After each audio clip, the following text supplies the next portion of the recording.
குழந்தை மேம்பாடும் கற்பித்தல் முறைகளும் 2-6 வயது வரை தொடர்ந்து பேசுவது இல்லை.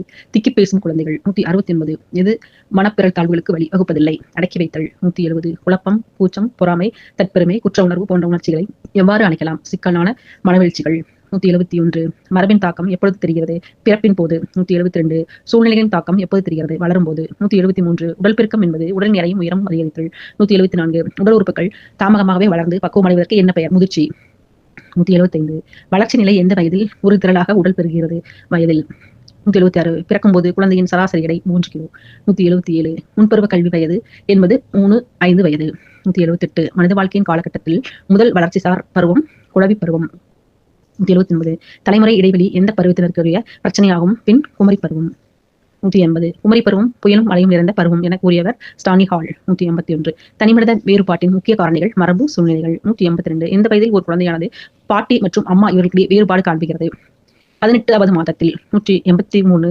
வளர்ச்சி நிலையில் மிக முக்கியமான பருவம் குமரப்பருவம், ஏனெனில் மனக்குமரலும் கொந்தளிப்பும் நிறைந்த பருவம். 184. மனிதனின் பிறப்பு முதல் இறப்பு வரை நிகழும் வளர்ச்சிக்கு நடத்திக்கு காரணமாக அமைது சூழ்நிலை. 185. பிறப்பு பெண் குழந்தைக்கு நாடி துடிப்பு எண்ணிக்கை எவ்வளவு. 144. 186. பிறந்த ஆண் குழந்தைக்கு நாடி துடிப்பு எண்ணிக்கை எவ்வளவு. 130. 187. 3 வயதில் ஆண் குழந்தைக்கு நாடி துடிப்பு 95. 185.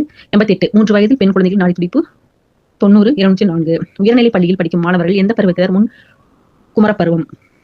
189. கல்லூரி கல்வி கற்பவர் எந்த பருவத்தினர் பின் குமரப்பருவம். 190. முடியரசுக் கொள்கை என அழைக்கப்படுவது எது. ஒற்றைக்காரணி நுண்ணறிவு கோட்பாடு. 191. சிறப்பு இயல்பு மாணவர்களை எதன் அடிப்படையில் வகைப்படுத்துகிறோம். நுண்ணறிவு ஈவு. 192. ஒவ்வொரு மனிதனும் தனித்தன்மை பெற்று மற்றவர்களிடமிருந்து வேறுபட்டு காணப்படுவதற்கு பெயர் தனியாள் வேற்றுமை. 199. தொடர்ச்சியாக ஏற்படும் மாற்றங்கள் ஒழுங்கான முறையில் முதிர்ச்சியை நோக்கி ஏற்படும் மாற்றங்கள் என்று கூறியவர் ஹார்லாக். 194.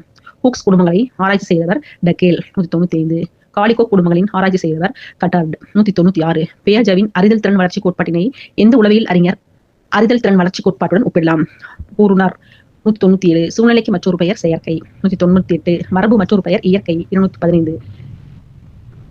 பிறவியிலேயே தோன்றும் மனவளர்ச்சி அச்சம். 199. பெர்சனோ என்பன் பொருள் முகமூடி உடையவர். 200. குமரப்பருவம் மனித வாழ்க்கையின் ஆரம்ப நிலையின் தொகுப்பு ஆகும்.